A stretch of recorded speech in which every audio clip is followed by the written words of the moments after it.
other thing. I think it rips through your clothes when it takes you over. Windows found some shredded long johns, but the name tag was missing.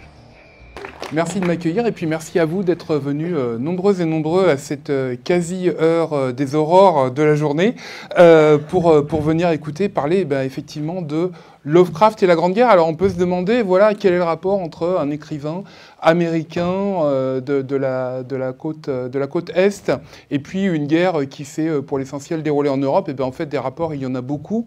Vous connaissez le cliché quand on parle de l'analyse d'un auteur, la vie et l'œuvre. Et bien effectivement il y a des impacts sur sa vie, il y a des impacts sur son œuvre et on va aller fouiller un petit peu là-dedans. Alors voilà, la petite séquence obligatoire du qui c'est celui-là, qui vient se permettre de vous parler de Lovecraft. Voilà, je suis co-responsable des éditions Malpertuis, spécialisées dans la littérature fantastique. J'ai travaillé autour de Lovecraft, j'ai notamment dirigé l'édition française de la biographie de référence de Lovecraft. Je suis Providence de S.T. Joshi, à la tête d'une équipe de 10 traducteurs et traductrices.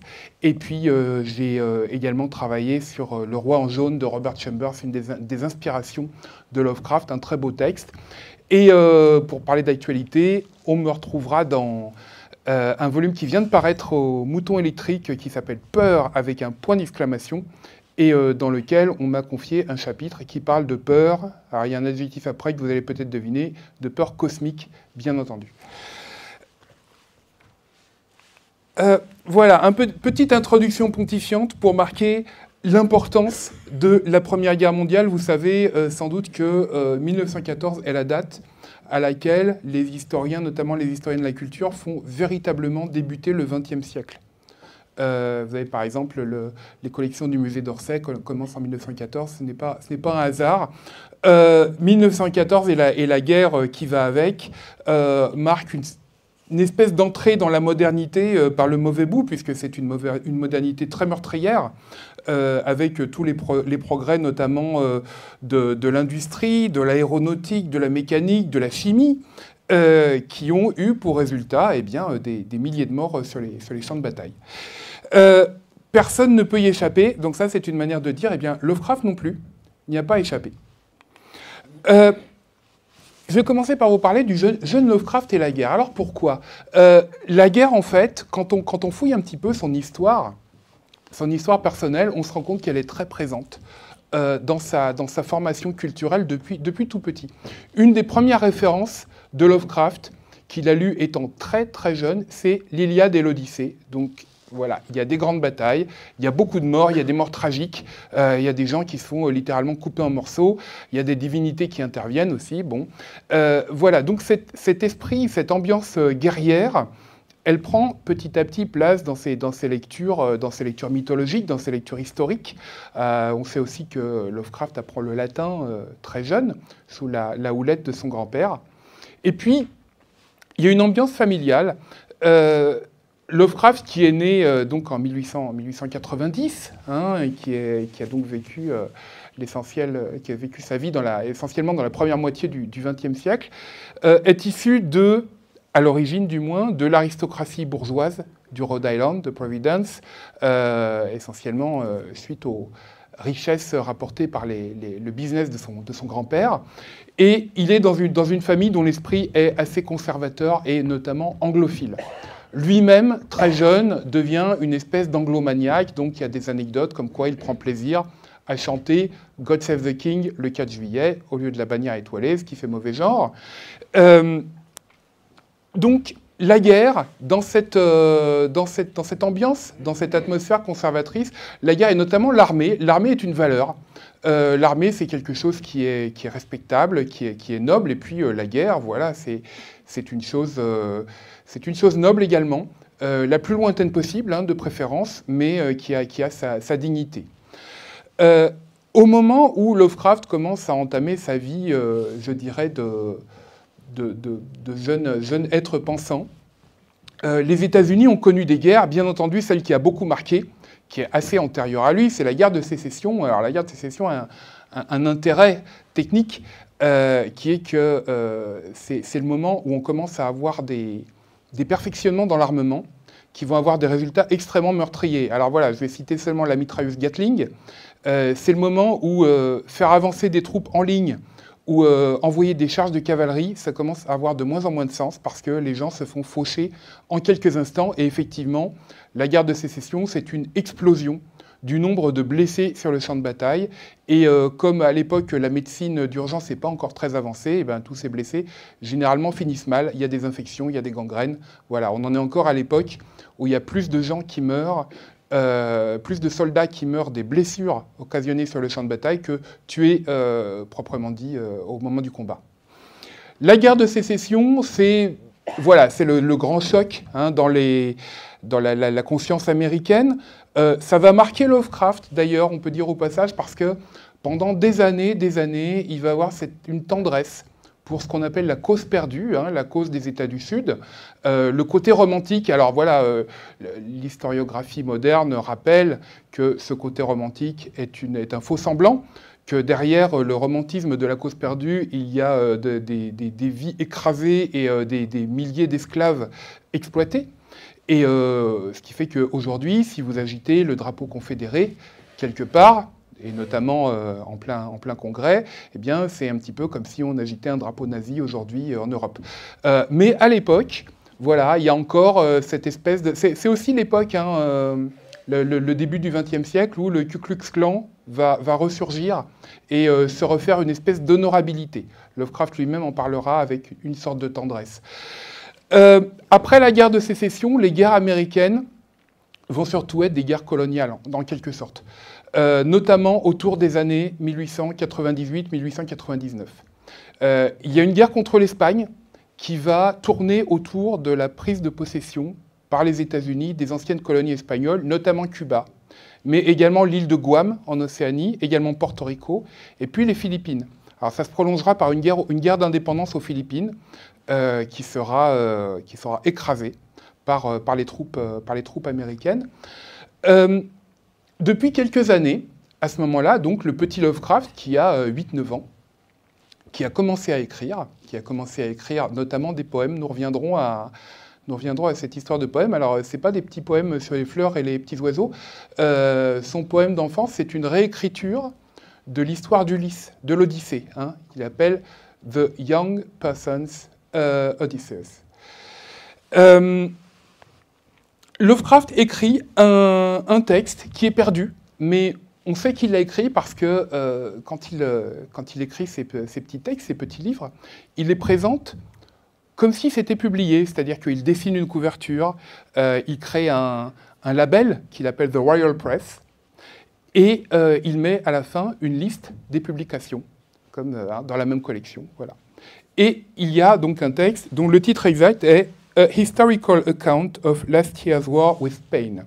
Donc en 1899, puisque la guerre a eu lieu en 98, il écrit un compte-rendu, certainement à partir des choses qu'il a lues dans la presse, des journaux que ses parents pouvaient avoir à la maison, sur vraisemblablement les principales batailles. Alors, il y a eu notamment un fait d'armes qui est resté fameux dans cette guerre hispano-américaine, qui est la charge de cavalerie menée par le futur président Theodore Roosevelt, à la tête de l'escadron de volontaires qu'il avait créé, les Rough Riders.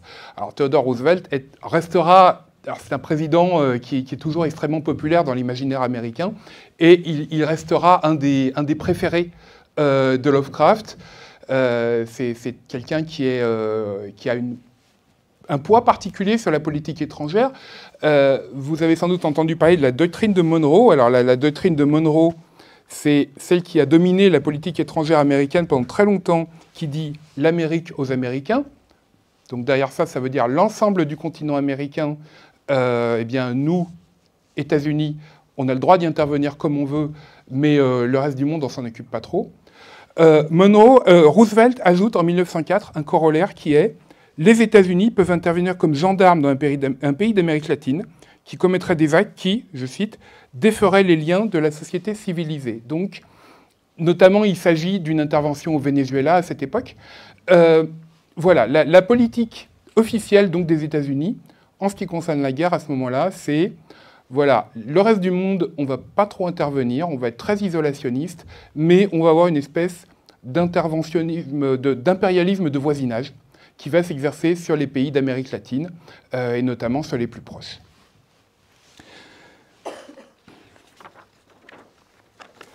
Alors, tout ça va être un petit peu secoué, évidemment, avec l'arrivée de la guerre en Europe en 1914. À l'été 1914, voilà, c'est les débuts de ce qui va être un véritable cataclysme. On sait qu'au début, le public américain, il est divisé parce qu'il y a des gens, parmi cette population, il y a pas mal de gens qui sont d'origine anglaise, et puis il y a pas mal de gens qui sont d'origine allemande. Donc, pour arriver à concilier ces loyautés diverses et partagées, sachant qu'en plus, on a des gens qui sont d'origine irlandaise, pas mal, qui, n'étant pas très copains avec les Anglais, vont avoir tendance à souhaiter la neutralité, voire un rapprochement avec l'Allemagne. Tout ça est assez compliqué à gérer au niveau de la politique américaine. Donc on sait que les États-Unis vont rester neutres pendant tout le début de la guerre. Il va y avoir un événement qui va un petit peu les secouer, qui intervient le 7 mai 1915. C'est le coulage du paquebot Lusitania, qui était parti des États-Unis, qui a été coulé au large de l'Irlande. Il a été révélé des années plus tard, c'est-à-dire dans les années 70, que ce paquebot transportait un gros chargement de munitions destiné à l'Angleterre, donc ce n'était pas tout à fait un transport pacifique. Mais il y a quand même plus de 120 Américains qui meurent dans l'histoire. Et là, la population américaine commence à se dire finalement, ces Allemands ne sont pas très sympas. On commence à savoir qu'il y a des sous-marins allemands qui vont traîner pas très loin des côtes américaines, avec pour mission d'essayer de couler des transports d'équipements qui seraient à destination de l'Angleterre. Et puis finalement, ce qui met le feu aux poudres, c'est que début 1917, un télégramme est intercepté qui vient de l'ambassade d'Allemagne à destination du Mexique et qui propose une alliance et qui dit, ben voilà, si vous vous mettez de notre côté pour faire la guerre aux Américains, on fera en sorte que vous récupériez les territoires que vous avez perdus, donc notamment le Texas, le Nouveau-Mexique, etc. Et là, quand c'est révélé, l'opinion américaine commence à bondir sur place.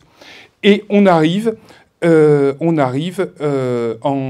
avril 1917 à la déclaration de guerre, l'entrée en guerre des États-Unis, la déclaration de guerre aux empires centraux. C'est pas le début réel de la guerre pour beaucoup d'Américains, parce qu'il y en a beaucoup qui, pas mal de temps avant ça, avaient déjà commencé à s'enrôler dans l'armée anglaise ou éventuellement dans la Légion étrangère française, comme un gars dont nous reparlerons qui s'appelait Alan Seeger, qui a été tué pendant la bataille de la Somme, et que Lovecraft considère comme l'honneur de l'Amérique, aller se battre aux côtés de leurs frères anglais contre la barbarie Boche.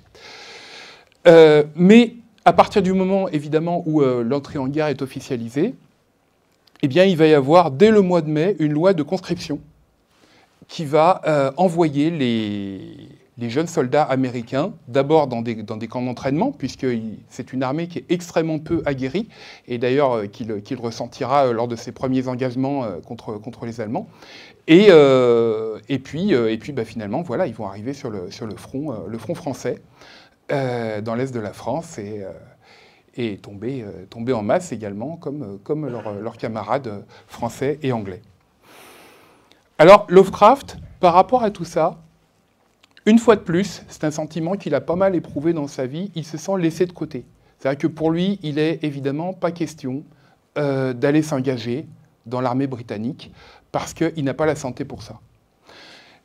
Il le ressent assez mal. On voit qu'il y a des lettres où il dit moi, oui, c'est vrai, je suis très, très va-t-en-guerre, mais si j'étais pas un invalide comme je suis, bien entendu, j'aurais été m'engager sous la bannière anglaise.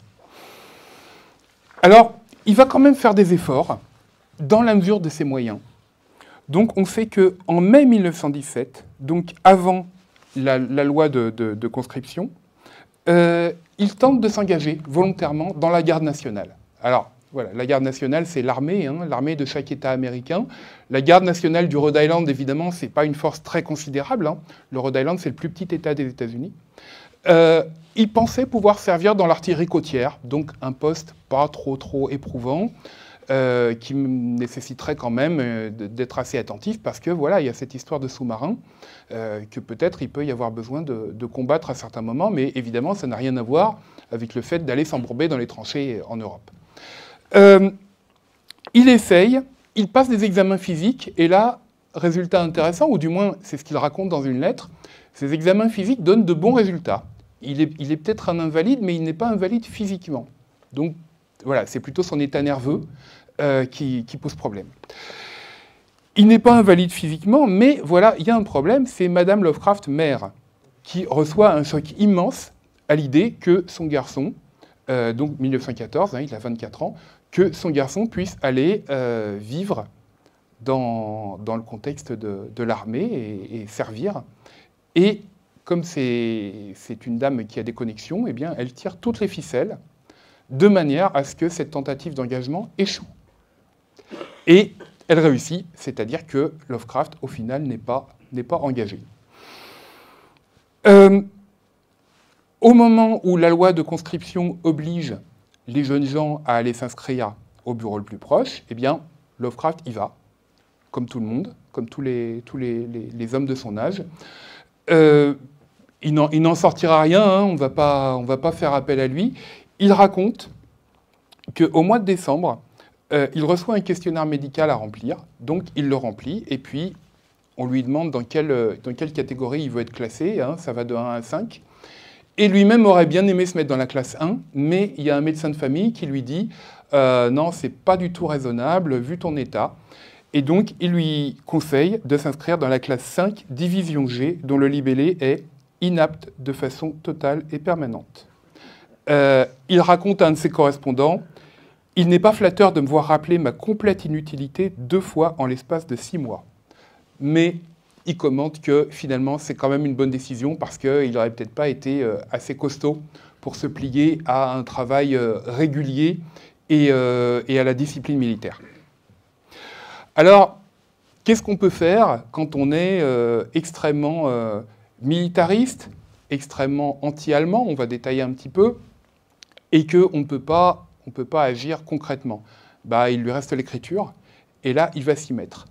Et là, on va faire un petit détour, tout à fait incongru. On va faire un petit détour par la poésie. On peut avoir du mal à concevoir le lien entre la guerre et la poésie. Eh bien, Lovecraft, lui, voit tout à fait le lien, puisque, pour lui, la poésie, à cette époque, est son médium d'expression. Et pas n'importe quelle poésie, une poésie dont les règles sont celles de la poésie anglaise du XVIIIe siècle. Il est absolument fan et en admiration acharnée devant Alexander Pope, Dryden, Samuel Johnson, Addison, tous les grands noms de cette poésie. Alors, qu'est-ce qu'elle a de particulier, cette poésie anglaise? Eh bien, comment dire? Moi, personnellement, elle me fait penser, dans sa rigidité de forme, elle me fait penser au théâtre classique français. Là où les gens s'expriment en vers.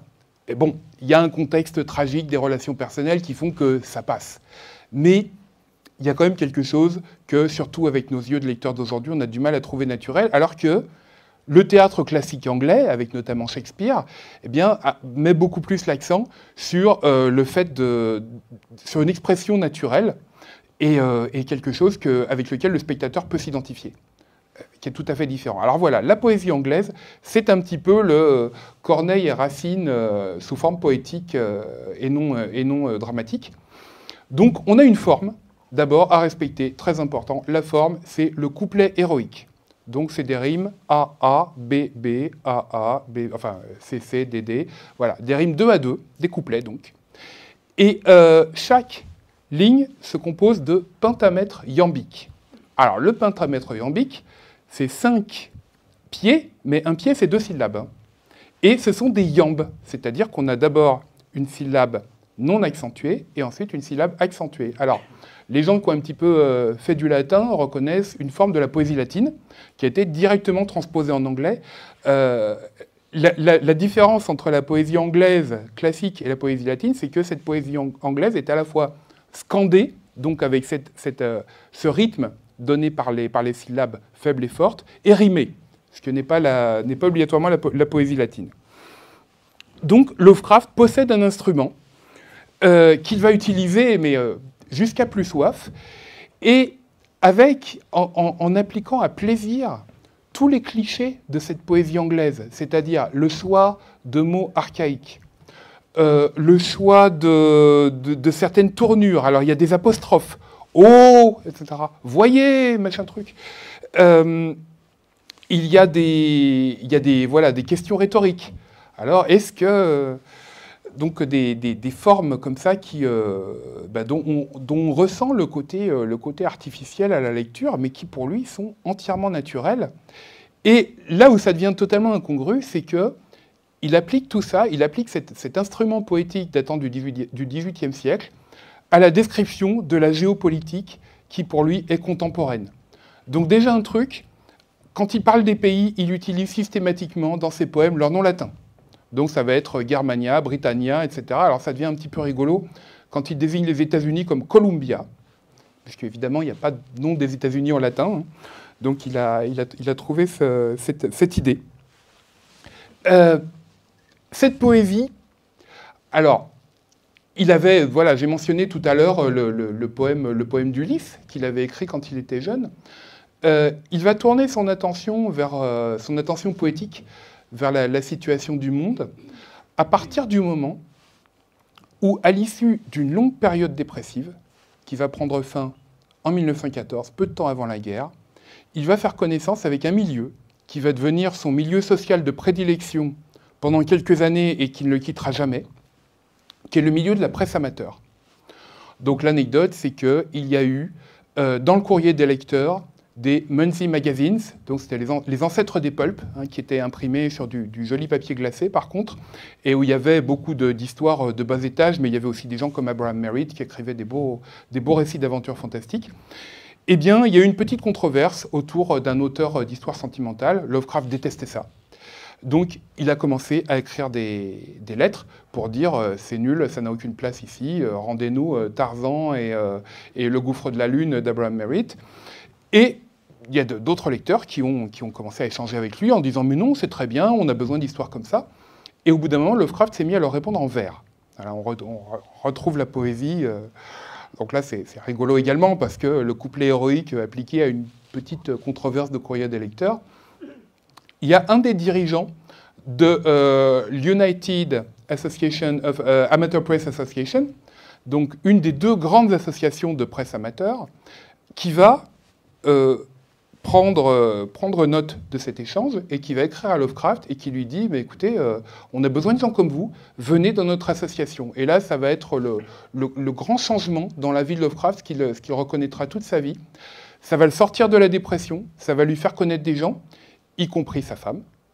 Et ça va lui créer des amitiés qui vont lui durer toute la vie. Ça va également lui créer quelques petits clashs avec des personnes qui vont lui permettre de mûrir ses idées par les échanges, puisque jusqu'à maintenant, il avait beaucoup l'habitude de tourner en vase clos, et notamment ses idées monarchistes, anglophiles, etc., n'avaient jamais trouvé à s'affronter avec des gens qui étaient en désaccord et qui auraient pu lui dire que finalement, le monde moderne, c'est plus tellement ça. Donc le voilà dans cette United Amateur Press Association. Il va avoir des rôles différents. À certains moments, il va en prendre la présidence. Et il va beaucoup écrire, notamment écrire des critiques. Alors cette association, en fait, elle rassemble des gens qui rédigent et publient leur propre magazine, dans lequel il y a évidemment l'intérêt de la structure associative, c'est de pouvoir avoir des contributions des différentes personnes de manière à ce que ça ne fasse pas trop le discours d'un seul. Lovecraft va mettre sur pied son propre magazine qui s'appelle The Conservative. Et à travers The Conservative, à travers les textes qu'il fournit à d'autres revues amateurs, eh bien, c'est là que sa poésie politique, sa poésie guerrière, va petit à petit faire son apparition. Alors, cette poésie guerrière, Lovecraft, voilà, j'ai mentionné le côté archaïque de l'outil poétique qu'il utilise, du couplet héroïque et du langage du XVIIIe siècle, lui-même se qualifie de mécanicien de la métrique. Et il dit à un ami, « ôtez la forme, il ne reste plus rien. Je n'ai aucun talent poétique particulier, et seul le soin que j'apporte à la construction prosodique de mes vers les sauve de la nullité totale. » Donc voilà, il ne se fait pas beaucoup d'illusions. Plus tard, notamment si vous connaissez les Fungi de Hugot, il arrivera à une véritable poésie fantastique digne de ce nom, mais là, il en est encore très très loin. Déjà, il n'a pas encore renoué avec l'écriture fantastique, puisque, étant enfant, il avait écrit quelques petits textes qui ont été sauvés, que vous trouverez dans la rubrique Juvenilia, dans certaines anthologies. Mais, pour l'instant, eh bien, il n'est plus du tout dans la fiction, et son instrument d'écriture, puisqu'il a envie d'écrire, son instrument d'écriture, c'est la poésie. Et cette guerre qui éclate lui donne l'occasion d'écrire des quantités. Alors, le premier que j'ai relevé date de mars 1915, il s'appelle 1914, et là, c'est un exemple caractéristique de tout ce qu'on peut lui reprocher, en fait. C'est-à-dire des formulations emphatiques, faisant appel à Britannia, immortelle héritière de Rome, qui doit écraser le puissant ennemi de la liberté. Alors tout ça est exprimé vraiment dans des termes, on a l'impression de discours mythologiques, et il faut gratter un petit peu pour se rendre compte qu'il est en train de décrire la situation géopolitique du début de la guerre de 14-18. En grattant encore un petit peu, on se fait une idée de la vision du monde, et notamment de la vision de la guerre, que Lovecraft peut avoir. Donc pour lui, effectivement, et ça on va le retrouver dans d'autres poèmes de guerre, eh bien l'Allemagne est une sorte de monstre.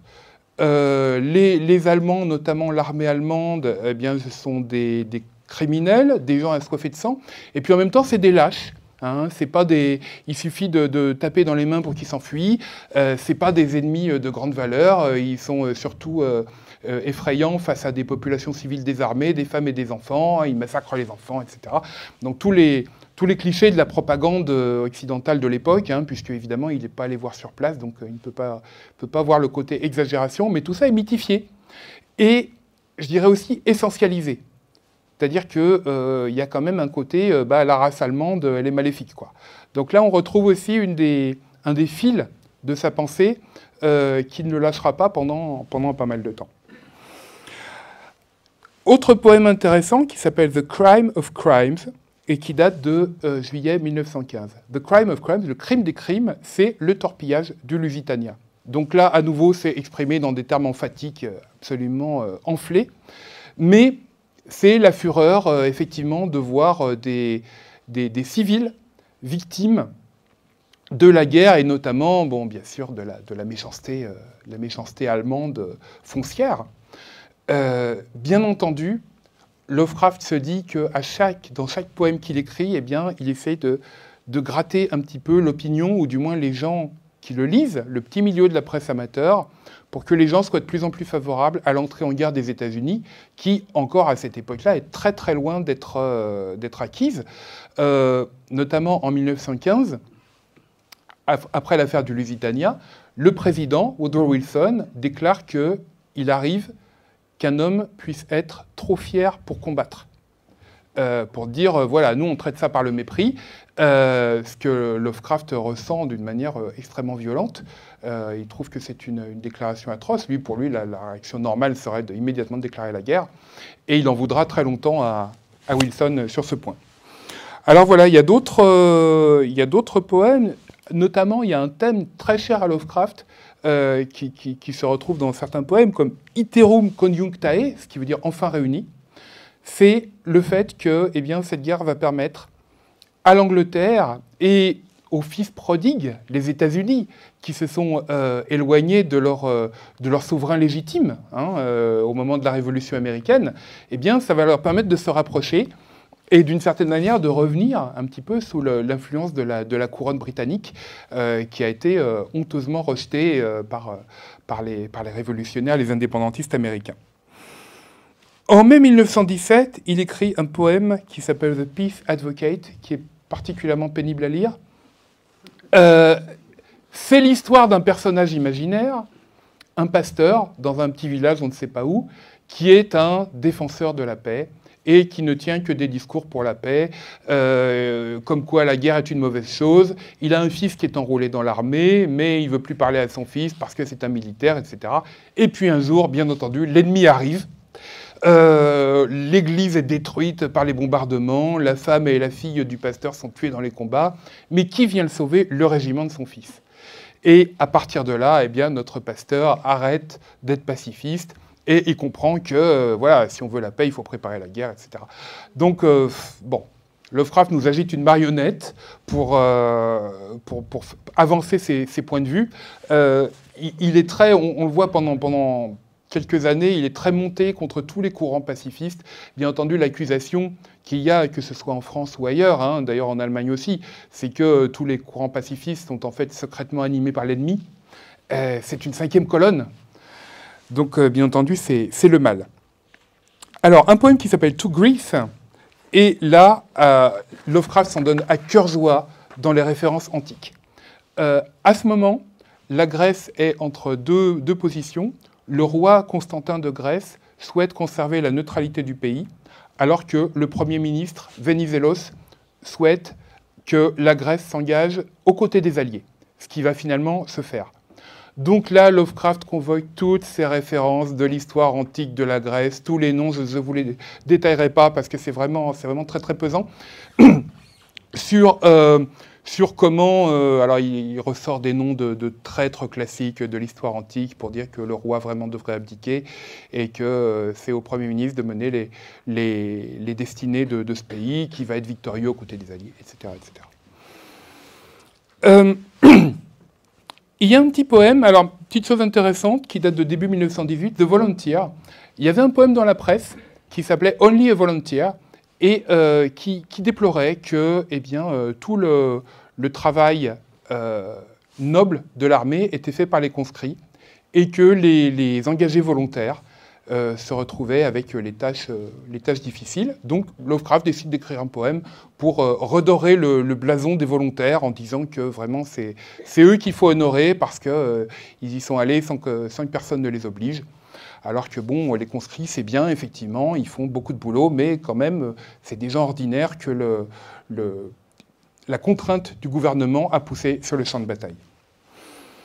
J'ai mentionné tout à l'heure Alan Seeger, qui était un poète relativement médiocre d'ailleurs, qui s'est engagé dès le début de la guerre dans la Légion étrangère française et qui finira d'une balle sur un champ de bataille de Picardie. Lovecraft lui écrit un poème, To Alan Seeger, pour dire que voilà, c'est un homme qui a su parler haut et fort, qui a su inciter les Américains à participer à la guerre, toujours ce même refrain, et que donc il faut l'honorer. Et puis, on trouve au milieu de tout ça un poème très très étonnant qui s'appelle On a Battlefield in Picardy, qui date de mai 1918, donc après le massacre de grande ampleur de la bataille de la Somme. Et là, le premier vers dit « Ici, tout est mort ». Et donc c'est une vision de désolation d'un champ de bataille jonché de cadavres et de morceaux de corps et d'une nature complètement dévastée par les ravages de la guerre. Et là, on se dit, est-ce que c'est bien lui qui a écrit ça? D'autant plus qu'il a laissé tomber le couplet héroïque et qu'il écrit avec une métrique un petit peu plus assouplie, un petit peu plus originale. Eh bien, oui, alors c'est un peu étonnant, mais effectivement, voilà, apparemment, il y a une place dans son esprit pour la considération de la violence de la guerre et pas seulement de ce côté mythifié, glorieux et doré. Ce qu'on retrouve dans un autre poème qui s'appelle The Conscript, qu'on n'a pas daté exactement, où il fait parler un homme ordinaire qui exprime toute son angoisse à l'idée d'aller tuer des gens et au final d'aller se faire tuer lui-même, d'aller passer du temps dans la boue, dans les tranchées, dans le froid et au milieu de la vermine, pour un résultat qu'il ne connaît pas, et où à la fin n'est pas très claire, il dit tout ce que je peux faire c'est rire et rire encore, et donc on comprend plus ou moins qu'il est devenu fou. C'est assez étonnant, Joshi mentionne l'hypothèse que c'est peut-être de façon ironique et satirique. Bon, c'est assez difficile, ça montre un petit peu quand même la cohabitation de différents points de vue dans l'esprit de Lovecraft. Voilà, autre poème, Germania, alors là, à nouveau, voilà, des références mythologiques, etc. Donc, voilà, qu'est-ce qu'on voit pour refaire un petit ensemble de ces poèmes de guerre? On commence de manière extrêmement et même excessivement classique, avec à la fois les thèmes, les références, l'usage des noms antiques, l'usage des références antiques, et puis bien entendu la forme. Et petit à petit, au fur et à mesure que la guerre avance, eh bien, bon, bien entendu, tout ça se terminera par un poème pour célébrer la victoire. Au final, on le voit petit à petit se libérer de ces formes. Alors le langage reste encore un petit peu pesant, mais en tout cas, il a rangé le couplet héroïque et le pentamètre iambique au magasin des accessoires et il ne s'en servira plus. Deuxième mode d'expression de cette époque, alors là, on n'est toujours pas dans la fiction, hein. On est encore effectivement dans une écriture d'idées. Voilà. Le deuxième mode d'expression, les essais. Alors là, évidemment, les idées sont exprimées de manière plus directe. Il n'y a pas de travestissement mythologique, il n'y a pas de référence antique. Il va droit au but sur ce qu'il a à dire. Et là, on a un truc très intéressant. Vous vous souvenez que tout à l'heure, on avait parlé d'un poème qui s'appelait « The Crime of Crimes ». Et il y a un essai qu'on trouve en traduction française, qui s'appelle, donc en traduction française, « Le crime du siècle », « Crime of the Century ». On pourrait croire que c'est la même chose, le torpillage de Lusitania. Eh bien, pas du tout. Le crime du siècle, écrit Lovecraft en avril 1915, c'est le fait que la race blanche teutone s'est divisée en deux factions ennemies, d'un côté les Anglais, de l'autre côté les Allemands, qui se combattent et qui s'entretuent, au lieu de s'entendre pour se diviser le monde, se répartir le reste des peuples en empires coloniaux et exploiter tout le monde dans la bonne entente. Voilà. On connaît effectivement les tendances racistes de Lovecraft. C'est l'époque où il écrit notamment que la plus grande force en ce monde, c'est un bras droit musclé et velu. Alors, ce qui est assez amusant quand on voit sa propre conformation physique, qui n'est pas vraiment athlétique.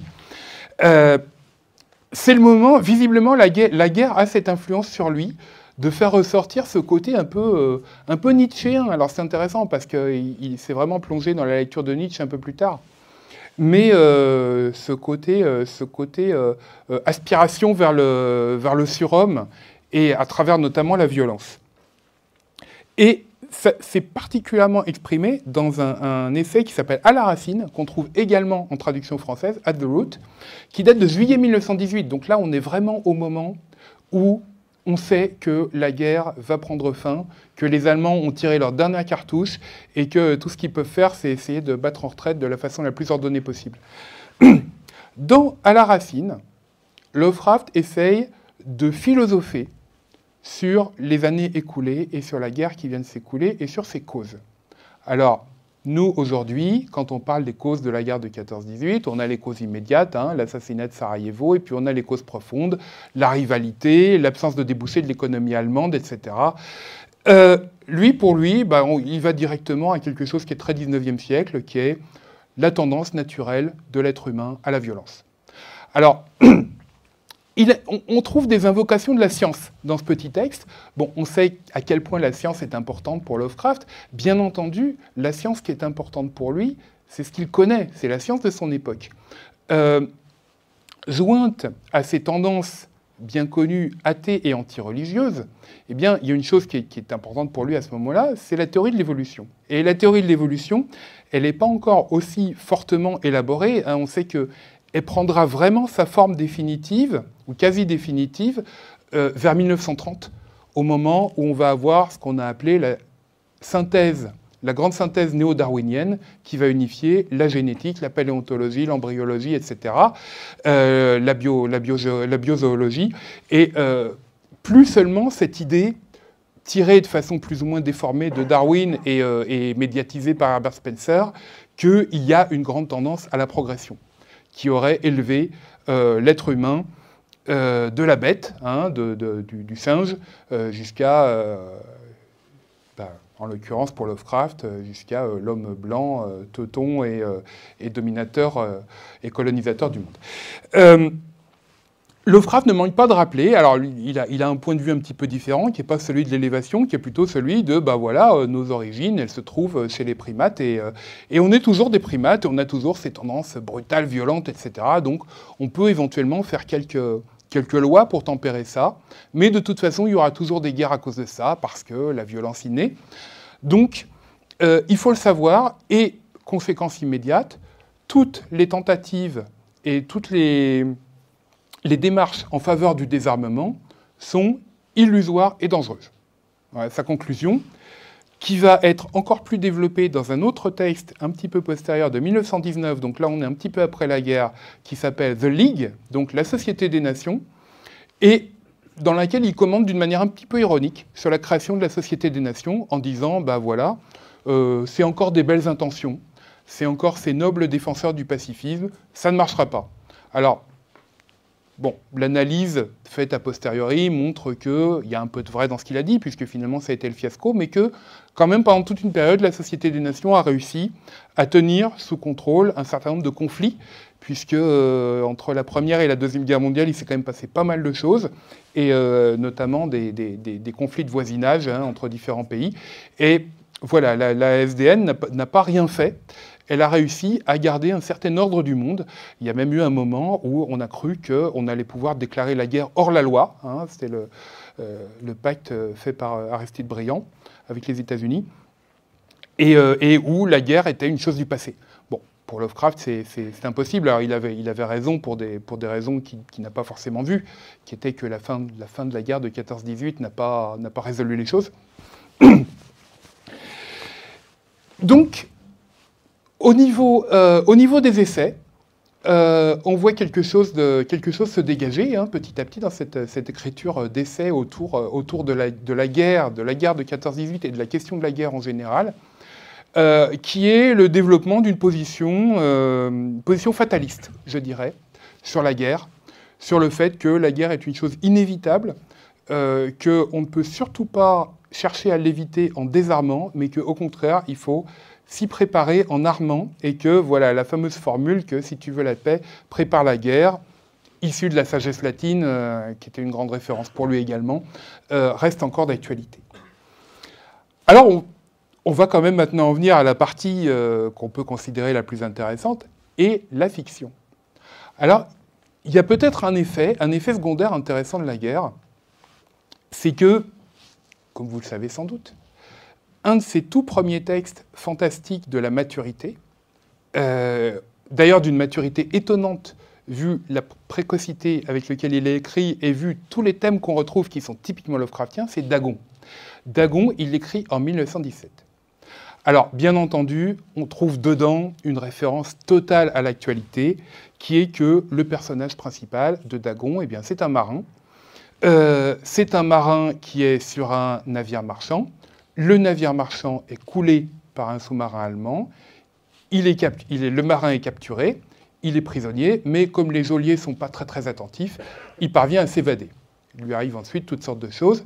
Et puis, il y a à nouveau quelque chose d'intéressant à la fin, où il dit « Mon rêve étrange se poursuit, et je vois le jour où ils s'élèveront. » Donc, ils sont les créatures, celles qu'il baptisera plus tard les profonds. Ils s'élèveront au-dessus des flots pour engloutir l'humanité affaiblie par les guerres. Voilà. Petite mention du fait que, eh bien, à force de s'entretuer, l'humanité peut-être perd la capacité d'être attentive à d'autres dangers. Ce jour-là, les terres s'enfonceront et le fond des sombres océans se dressera au-dessus des eaux pour envahir l'univers. On peut aussi commenter sur le fait que ces visions d'apocalypse, eh bien qu'effectivement Lovecraft n'ait jamais vu de ses yeux un champ de bataille européen, n'ait jamais vu les monceaux de cadavres et les barbelés, etc. Bon, il y a sans doute eu quelques photos qui passaient dans la presse américaine, mais tout ça, il ne le sait qu'à travers des récits assez lointains et indirects. À ma connaissance, il n'a pas connu personnellement d'anciens combattants qui auraient pu le raconter. Alors, un texte qui nous met en plein dans le sujet, c'est le Temple. Alors, dans le Temple, Lovecraft parle du point de vue de l'ennemi, avec tout ce que ça peut avoir de caricatural. Cet ennemi, c'est Karl Heinrich comte d'Altberg Ehrenstein, lieutenant-commandant du sous-marin U-29 de la flotte impériale allemande. Donc c'est un personnage qui passe son temps à mentionner sa volonté inflexible allemande, sa loyauté allemande, enfin prussienne plus précisément, parce qu'il précise que dans son équipage, il y a des Allemands, mais un petit peu sous-hommes quand même. Hein. Il y a un Alsacien, il y a un Rhénan. Tout ça, c'est des gens qui n'ont pas la mentalité du Nord. Alors, ce qui est assez amusant, parce que voilà, s'il y a un personnage teuton et nordique, c'est bien lui. Il est censé représenter tout ce que Lovecraft défend dans ses positions racistes. Et voilà Lovecraft qui nous décrit un personnage absolument imbuvable, qui n'hésite pas à tuer les subordonnés qui ont des hésitations sur l'accomplissement des ordres, ce qui est quand même un petit peu fort. Et on retrouve, effectivement, mais là sous une forme un petit peu plus persuasive, on retrouve les discours qu'il tient dans ses poèmes sur la méchanceté allemande. Nous avons torpillé le cargo anglais Victory, parti de New York pour Liverpool, à 45 degrés 16 de latitude nord, 28 degrés 34 de longitude ouest. L'équipage avait été autorisé à quitter le navire en canot, afin de rendre plus dramatique le film que nous tournions des événements pour les archives de l'amirauté. Le bateau sombra spectaculairement, la proue la première, la poupe dressée au-dessus des vagues, tandis que la coque s'enfonçait droit dans l'eau. Notre caméra ne manqua aucun détail, et je regrette qu'un si bon document cinématographique ne doive jamais atteindre Berlin. Après quoi, nous coulâmes les canots de sauvetage avec nos fusils, puis ça fut la plongée. Donc voilà un personnage d'une froideur inhumaine, la caricature de l'officier prussien, casquette vissée sur les oreilles et pistolet à la main, bien entendu. Bon, ça finit mal pour lui, hein, bien entendu, puisque prisonnier de son arrogance, il se retrouve prisonnier également de son sous-marin, coulé par des centaines, voire des milliers de mètres de fond, et dernier survivant, alors que, au-delà de son sous-marin, eh bien, il y a une mystérieuse cité engloutie, d'où sort une étrange lumière. Voilà. Un autre texte qui ne parle pas directement de la guerre, mais enfin, on a quand même envie de faire un petit rapprochement, c'est Nyarlathotep. Alors, au début de Nyarlathotep, on sait que Nyarlathotep, c'est un rêve. Hein, c'est un rêve, on a pu rapprocher ce personnage, cet étrange personnage au pouvoir mystérieux de Nikola Tesla, qui faisait des démonstrations d'électricité qui étonnaient les foules à ce moment-là. Lovecraft raconte « La tension générale était horrible. À une période de bouleversements politiques et sociaux, vint s'ajouter la crainte, bizarre et obscure, d'un abominable danger physique, répandu partout, menaçant tout, comme on ne peut en imaginer que dans les plus atroces fantasmes nocturnes. Je me souviens que les gens marchaient, le visage blême et préoccupé, et chuchotaient des mises en garde et des prophéties que nul n'osait consciemment répéter, ou s'avouer à lui-même avoir entendu. Un monstrueux sentiment de culpabilité s'étendait sur tout le pays, et des abysses entre les étoiles soufflaient des vents glacés qui faisaient frissonner les hommes dans les lieux sombres et solitaires. » Donc, tout ça est cosmicisé, je dirais, est Lovecraftisé, mais on peut avoir envie de reconnaître, derrière ce sentiment d'écroulement, derrière ce sentiment de déliquescence générale, de menace cosmique, un écho des colossales et surtout inédites destructions occasionnées par la guerre de 14. Jamais on n'avait vu effectivement des villes entières réduites à néant par les bombardements de cette manière.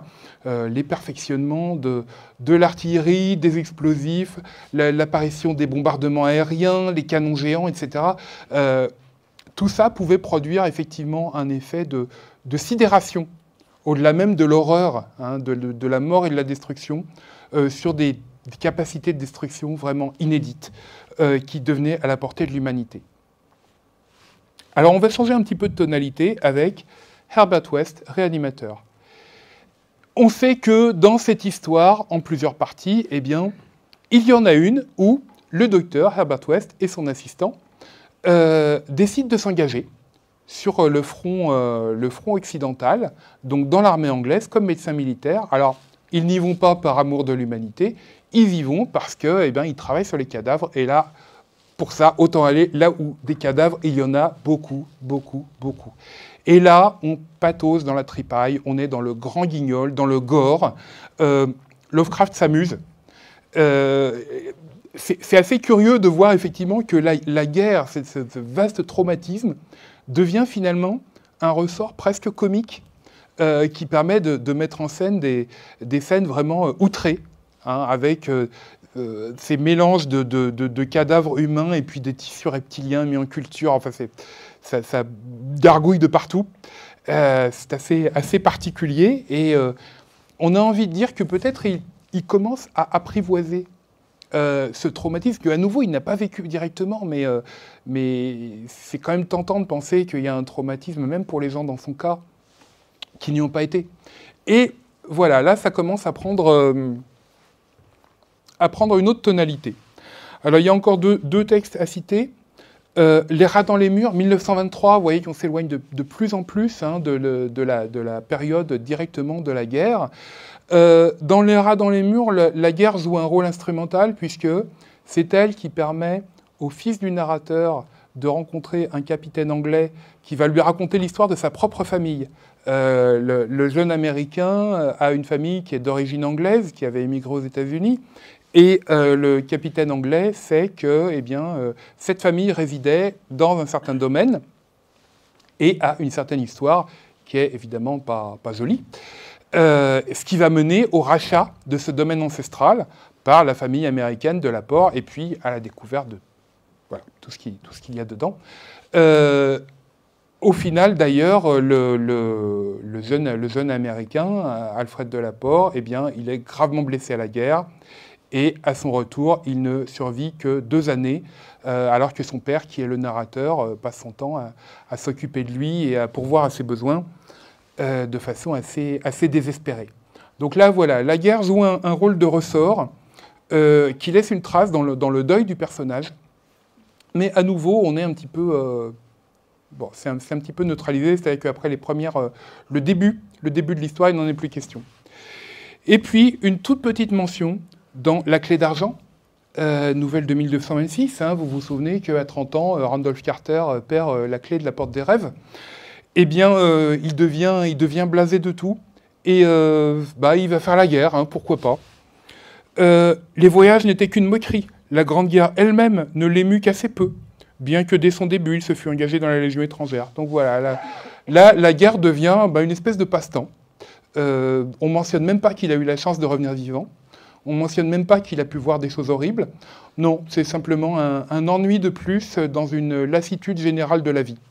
Donc là, la neutralisation, je crois, arrive à son terme pour cette grande guerre de Lovecraft.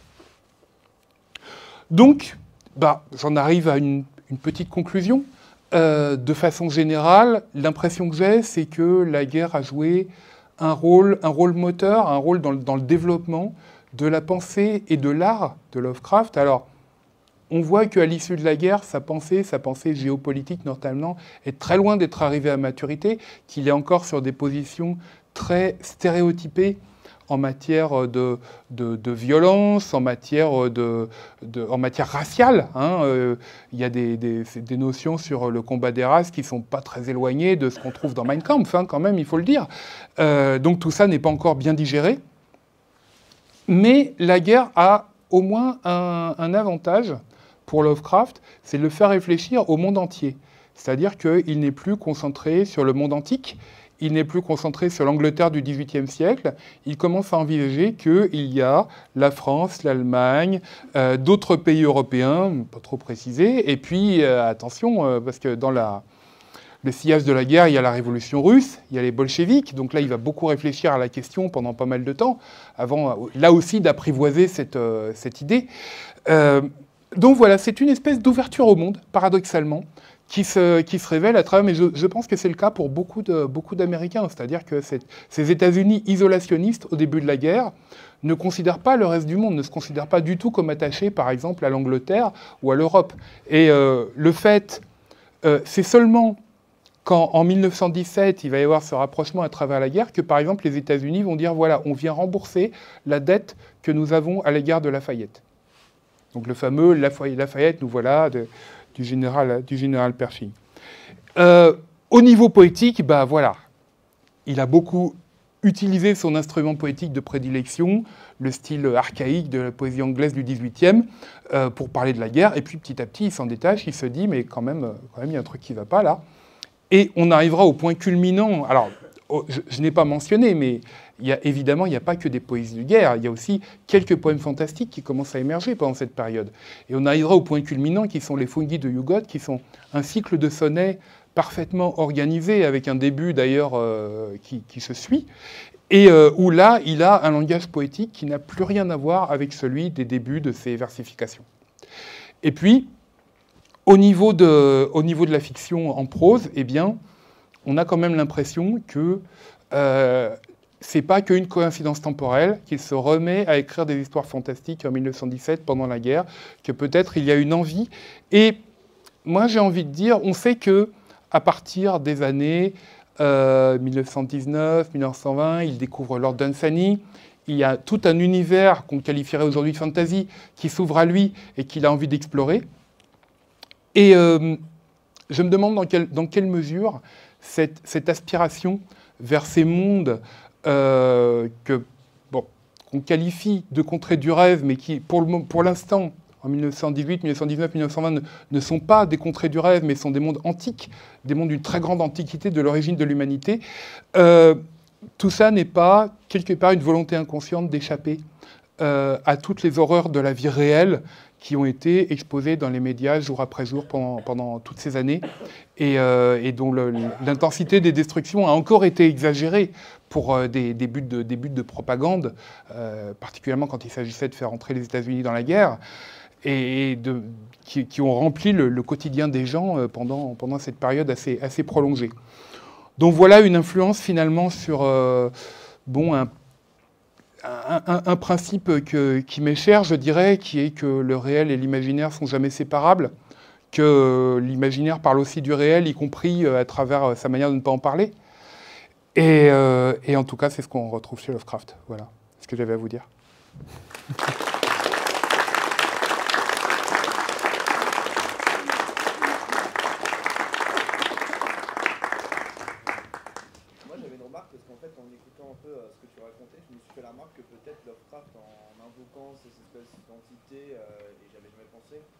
Son univers, c'était un peu la solution qui n'existait pas dans son monde, puisqu'il pensait que les Blancs devaient dominer l'humanité, finalement, et qu'on était des animaux qui allaient nous battre constamment. Il s'était dit qu'une espèce beaucoup plus intelligente, qui viendrait d'ailleurs, serait les seuls à pouvoir nous gouverner, évidemment, à porter la paix.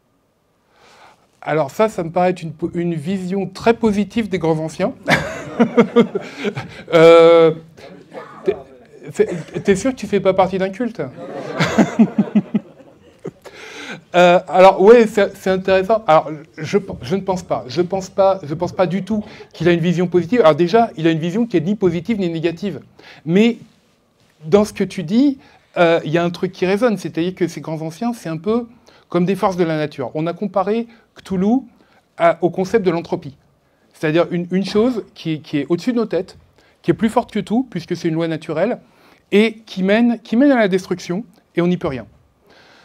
Mais c'est pas maléfique, elle nous veut pas du mal. Cthulhu ne nous veut pas du mal.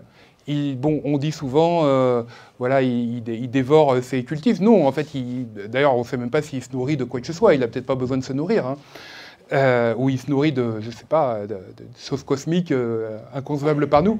Mais en tout cas, pour lui, voilà, l'humanité, c'est des gens qui sont là, ils marchent dessus au passage, ça ne le dérange pas plus. Tout ce qu'il veut, c'est reprendre sa place. Et puis, s'il faut faire un petit peu de ménage, il le fait. C'est pas un problème.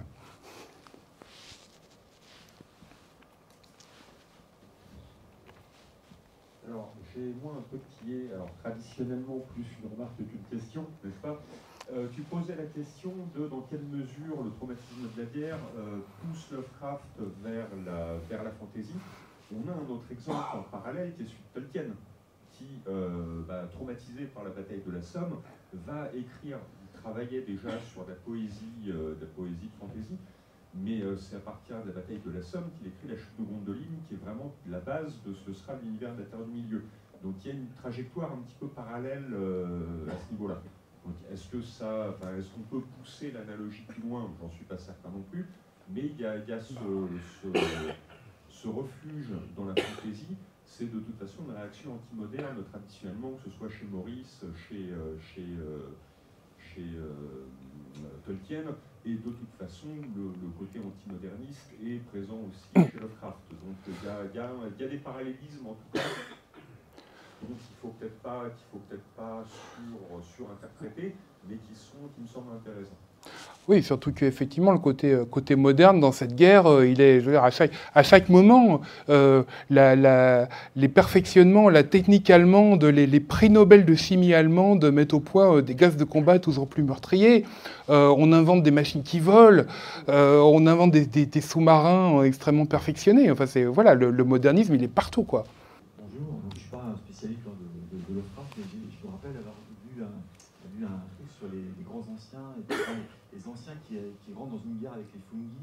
Est-ce qu'on peut voir un parallèle? Ils se battent entre eux jusqu'au point de la presque extermination des deux races. Et donc les fungi, c'est ces créatures qui maîtrisent, qui englobent le cerveau, puis il y a des créatures en face qui créent des proto-chevaux, je ne sais pas quoi.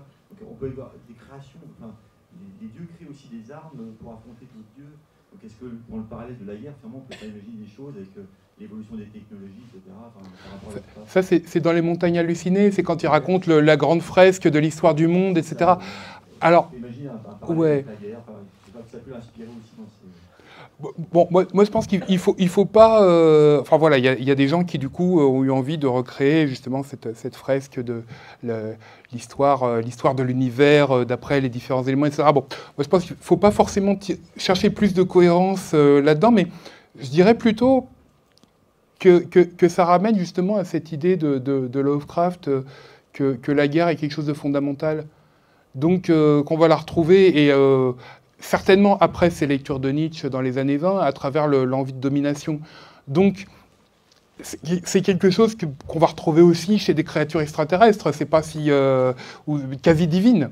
C'est pas si étonnant que ça de ce point de vue-là. Alors oui, est-ce que c'est la guerre de 14 qui lui a mis ça en tête? Bah, c'est pas impossible. Tu disais qu'il a cherché à s'engager, que sa mère a fait des liens pour que ça ne réussisse pas, donc elle n'a pas été sur le front.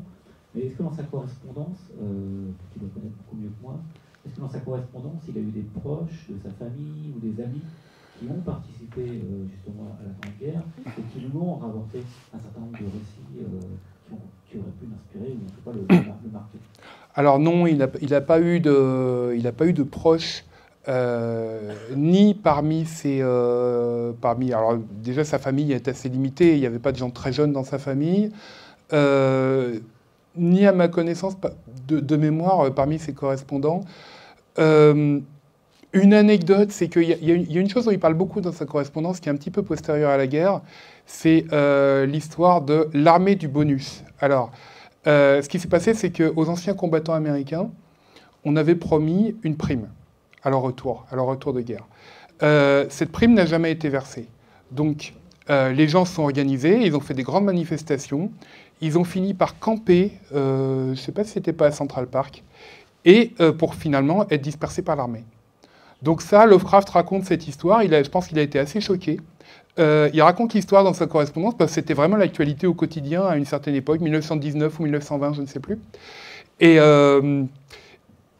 bon, il y a un peu ce sentiment d'injustice que ces gens qui sont allés se battre, bah voilà, finalement, on leur tire dessus, et, alors qu'ils sont allés faire leur devoir et défendre la mère patrie, c'est-à-dire l'Angleterre. Voilà, au niveau vraiment des proches, non, à ma connaissance, il n'y a pas de témoignage direct qu'il aurait pu avoir. Alors moi, je serais intéressé, en fait, par rapport à la révolution bolchevique, les relations que Lovecraft entretient vis-à-vis de ce qu'il pensait à l'époque et du côté emphatique qu'il éprouvait non seulement déjà pour les Allemands, mais pour lui, la prise de pouvoir par les bolcheviks, ça devait être une abomination. Complètement. Alors, ce qui est intéressant, Lovecraft a un ami qui s'appelle Frank Belknap Long, qui lui se déclare communiste, bolchevique, et ils ont des conversations très intéressantes. Alors, pour Lovecraft, on voit que pour le jeune Lovecraft, le bolchevisme, de toute façon, c'est... alors déjà, c'est des sous-hommes, hein, c'est des Slaves, donc ils n'ont pas une intelligence au niveau de la race germanique, et qui sont menés par leurs instincts un petit peu sauvages. Oh là là, ils ont pris le pouvoir, qu'est-ce qu'ils vont faire? Ça va être l'anarchie, etc. Petit à petit, à force de discussion, eh bien, Lovecraft va parler un petit peu différemment. Et le bolchevisme ou le communisme, pour lui, ça va devenir un truc à discuter. Et notamment, au moment de la crise des années 30, où il va se dire, mais finalement, c'est tous les bourgeois conservateurs qui nous ont foutu là-dedans, avec leur incapacité à renouveler et à comprendre les besoins du peuple. Alors, il n'a jamais été démocrate au sens du pouvoir pour le peuple. C'était plutôt rooseveltien, c'est-à-dire, voilà, on va éviter d'avoir des aristocrates au pouvoir qui ne pensent qu'à leurs propres intérêts, des aristocrates bourgeois, des capitaines d'industrie, etc. Et on va mettre des gens désintéressés, des serviteurs de l'État, avec des diplômes, des capacités, tout ça, le brain trust de Roosevelt, et on va leur faire concevoir des solutions dans l'intérêt général. Mais évidemment, il n'est pas question de donner le pouvoir aux balayeurs du coin ou aux conducteurs de train, parce que ces gens-là n'ont pas les capacités. Et alors encore moins aux Noirs. Alors là, surtout pas, eux, ça reste une catégorie à part. Mais voilà, donc petit à petit, de la bête nuisible à écraser, donc, mais ça c'est le Red Scare, c'est vraiment toute la période. Qui est tout à fait normal avec l'application des lois anti-espionnage, anti-anarchistes qui permettent de foutre les gens en prison d'un claquement de doigts, quoi. Et petit à petit, ça devient le bolchevisme, ça devient une position politique dans laquelle peut-être il y a des choses à reprendre, mais sans aller jusqu'aux extrêmes du stalinisme, bien entendu. Voilà. Petit truc intéressant.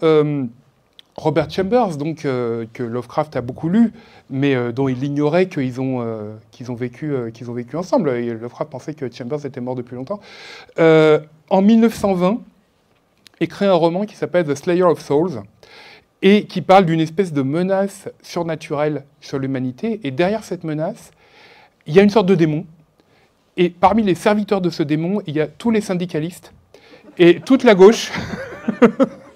Donc voilà, là on est en pleine terreur rouge. C'est la vision des gens. Alors il y avait le grand syndicat révolutionnaire qui s'appelait International Workers of the World, qui fait des cérémonies comme ça en l'honneur d'un démon qui vit sur une planète noire. Bon, c'est assez grotesque, mais c'est pas si éloigné de ce que les gens pensaient à l'époque. C'était très très anticommuniste les États-Unis à l'époque. Les États-Unis avaient envoyé un contingent pour combattre la révolution russe, avec quelques pays européens, pour aider les troupes tsaristes pendant les guerres civiles après la révolution. Bon, là, ça n'a rien à voir. Enfin, c'est par rapport en fait, à un autre écrivain qui est pré-Lovecraftien, on va dire, Hodgson. Alors pour le coup, lui, il a été vraiment engagé, il est même mort. Oui. Est-ce que Lovecraft est déjà exprimé à son sujet Ah oui, Hodgson, c'est une des références de Lovecraft. Il en parle avec grand éloge dans Épouvante et surnaturel en littérature. Pour lui, ça fait partie justement des gens. Alors, lui, il dit pas les gens qui m'ont précédé. Il dit les précurseurs de l'horreur cosmique. Des gens, alors je ne sais pas si on peut dire qu'ils l'ont inspiré, mais en tout cas, il s'est reconnu dans eux. Et oui, toute cette manière d'introduire des horreurs venues du fond de la mer, etc. Ça ne pouvait pas le laisser indifférent. Et effectivement, Hodgson n'a pas survécu très longtemps à la guerre, quoi. Il les découvre assez tardivement, il me semble, Hodgson, justement dans les années 30. Oui, je ne sais plus quelle date exacte. J'aurais dit dans les années 20, ouais. Toute fin des années 20. Ouais. Mais c'est effectivement comme pour Chambers, quoi. On dit inspirateur, mais en fait, non, il avait créé l'essentiel de son œuvre et de sa vision avant de les avoir lus. Et en lisant ça, il dit « Ah, mais quand même, quoi ».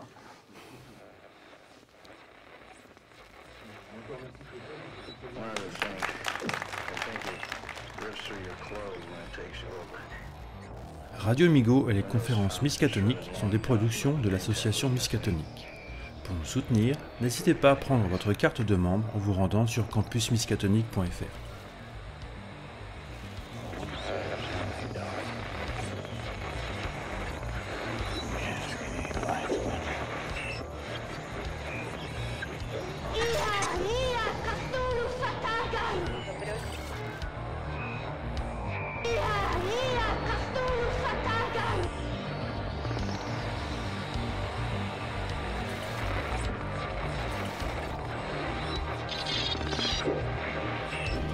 Sutter Kane.